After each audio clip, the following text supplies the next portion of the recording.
I know many of you saw this game. They were down by 20. They were down by 20. Down by 20 in Golden State? No. Down by 20 away. But before this happened, if anybody's been studying him closely, what happened before this game happened? 77 three-pointers in a row. This boy made 77 three-point shots in practice. They were down by 20 points.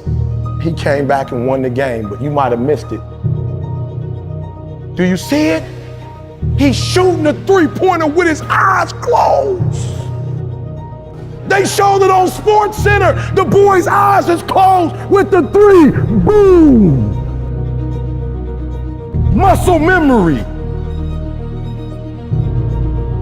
His eyes is closed. What was he thinking about? He was thinking about in practice, 1, in practice, 2, 77. And he starts saying to himself, we down by 3 points. 3 times 7 is 21. Let me give him the business. 1, defense. 2, defense. Guys, don't worry about it. Just give me the rock. You sure? Remember what I did in practice? Seconds left. He not even at home. He away from home. He got his eyes closed. Boom! With one of the best defenders checking him. This kid didn't take his team to the most wins this year because of what he does in the game. This is your year. This is your moment.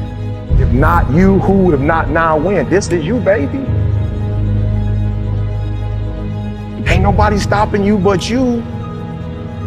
Can't nobody stop you but you. You not average, stop acting like it. You not average.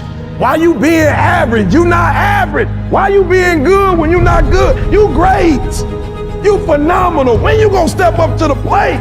You gonna let a high school dropout, somebody that lived in abandoned buildings, somebody ate out of trash, outdo you? I couldn't hardly read when I got to college.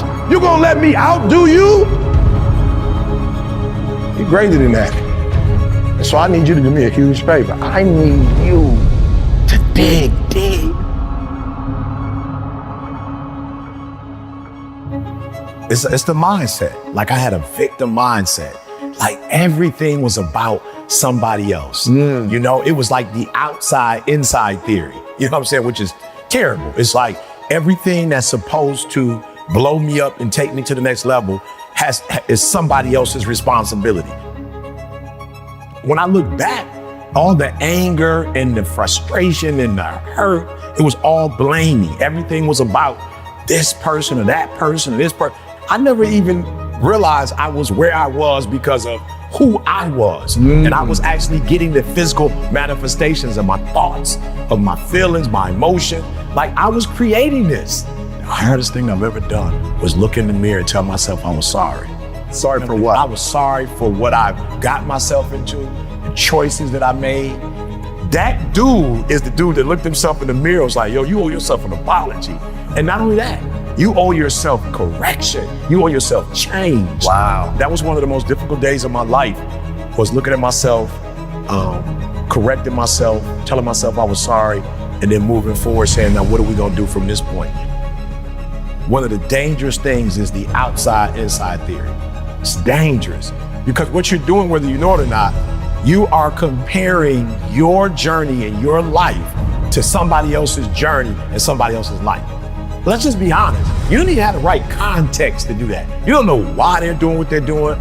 You don't know like what their strengths and weaknesses are. So you're comparing yourself to somebody. They're nowhere near who you are. Yes. And so you're comparing yourself. So this is why I believe it's the inside out. Like everything we do starts from the inside. So I'm using the information you're giving me to build my journey. Not I'm trying to be you. What are you doing? Wake up. Greatness is in you. And going back to kind of your story of the victim mindset. Yeah. You know, your mom lies to you about your dad. You don't see your dad, you know, abandoned warehouses, you know, all the problems, inner city kids, struggle, getting kicked out of school, struggling. You had everything against you, right? Hold on. See, yeah, I'm glad you said that. You had everything against you. No, the greatest problem was I was against me. Oh. Nobody ever told me I was my greatest asset. Yeah. I'm my greatest asset. It doesn't matter where you come from. If you don't activate you, the environment doesn't matter anyway. Great environment, bad environment, and anything you activate, anything you do for you, it's gonna blow out.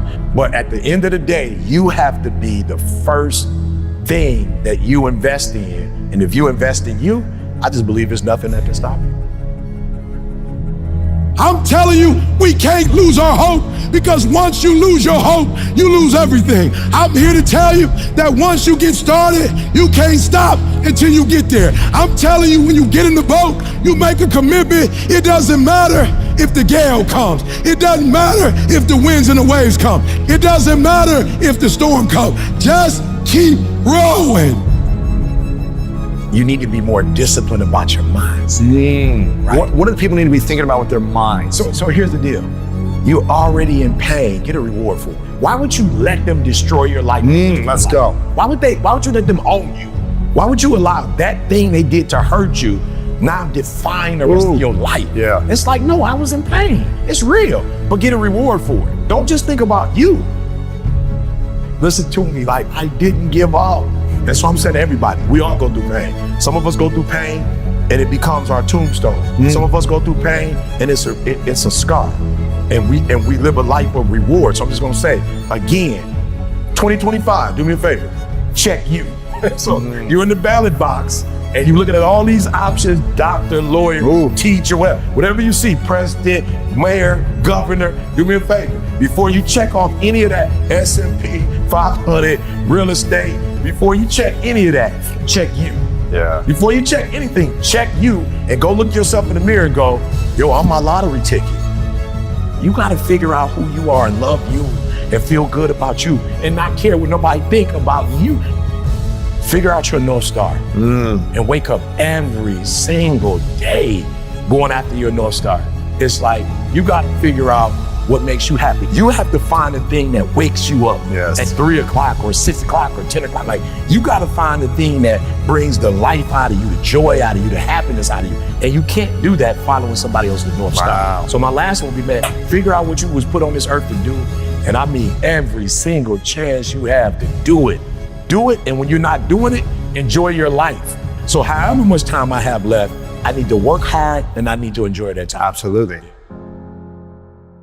Do you think anyone can have a beautiful, amazing life if they live in a blaming mindset? No. You know why? Because what I didn't realize as a young adult is that when you say it's somebody else, whether you mean to do it or not, you give them the keys to your life. You give them power over you. They got your whole life in their hand. Because you said it. They didn't do this, and because they got the keys. Now, I'll be honest, the reason why we don't want to take the keys, because we got to drive. We got to drive. And I told you, today I was like, I got too much to do. I normally drive. I'm like, I got too much to do. And it felt good to be in the car driven. While it's more responsibility, it's more freedom. It's more independence. Anybody could be successful. But as long as you play in the blame game, you have given permission, the license, registration, the keys, you give it all over to somebody else. And the day you take it is the day that you can start deciding which direction you want to go. Wow. So it sounds like step one, take the keys back to your life. Take the keys back. What would steps 2 and 3 be for setting people up for their ultimate life? Step 2, be your first best friend. You know, like, get to know you. We're so busy wanting to be in a community that we don't realize we are a community. Because all of us think we have to have somebody to be somebody.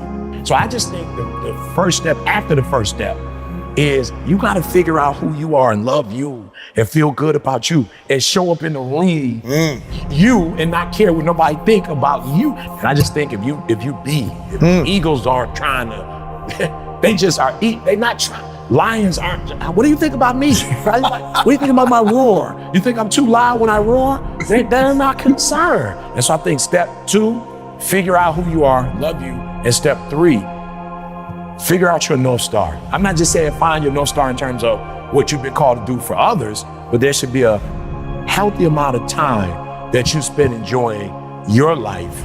I want you to think about your life instead of the life, because that's what you've been thinking about, the life. Now think about your life.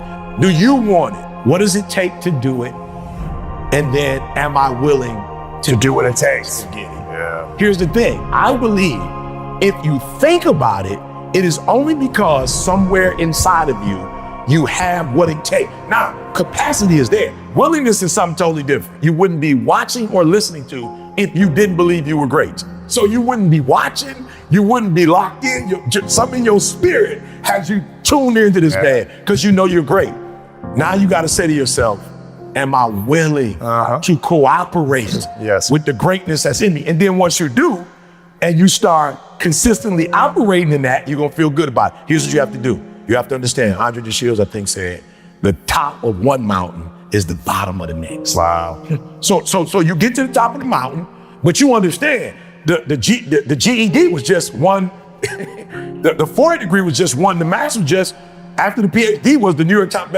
After that, it's the assessments, it's the training, it's the coaching. I'm in masterminds. I get coached, right? Yep. And so it's this idea of yesterday's greatness can't be enough because I'm alive today.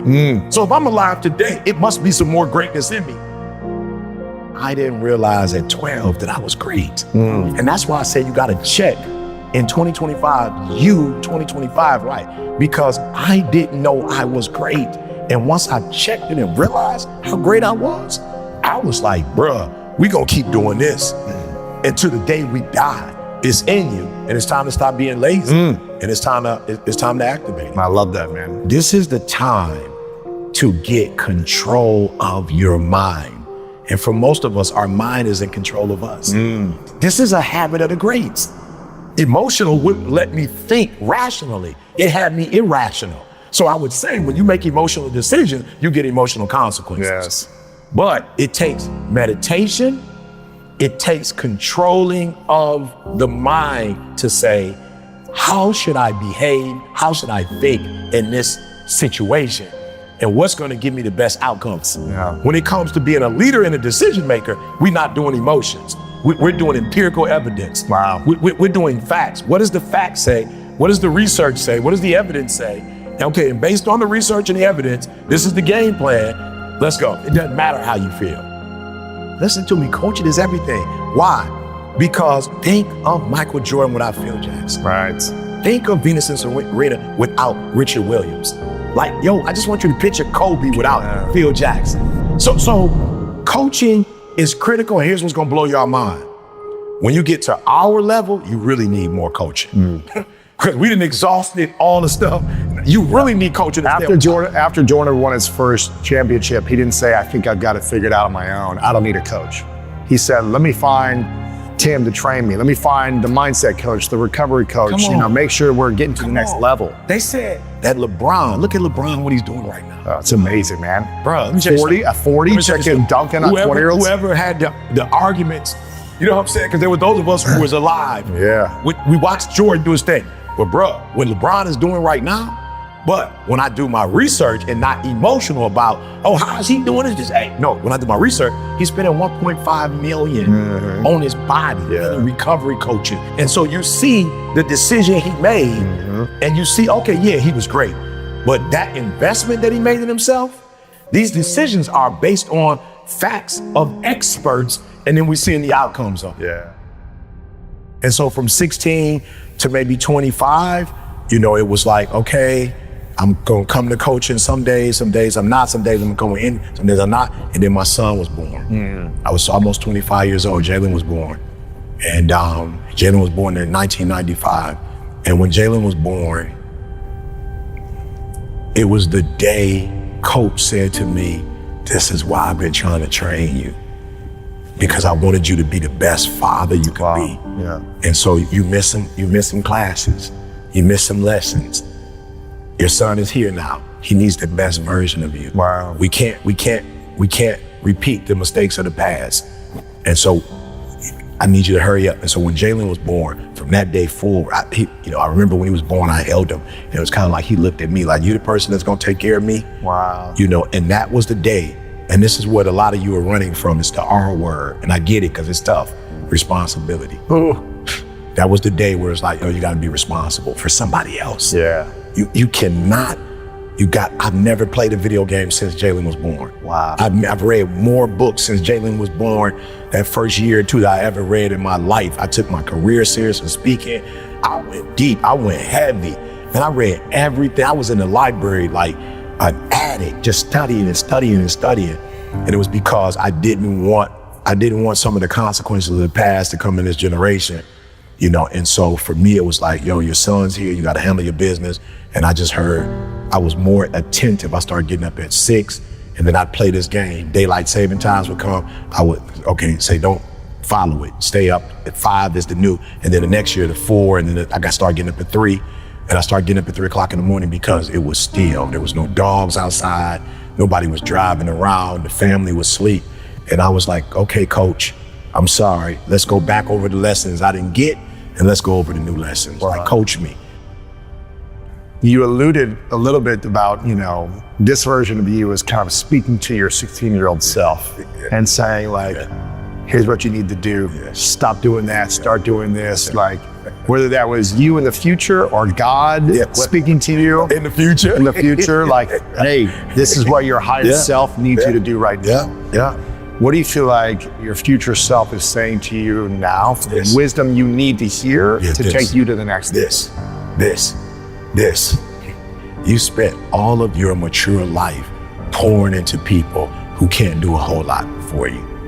You spent some kind of way in your soul, you feel like, because of where you were and all these people that helped you get to where, so it's like you feel like you owe people to not be in mutual relationships. Like you feel like you're so blessed and you have so much. It's almost a survivor guilt that now you just gotta be with people who you gotta pull, and you gotta be with people that you got to beg to, and you gotta be with people who you just gotta bless, and you may not get nothing back. He like, no.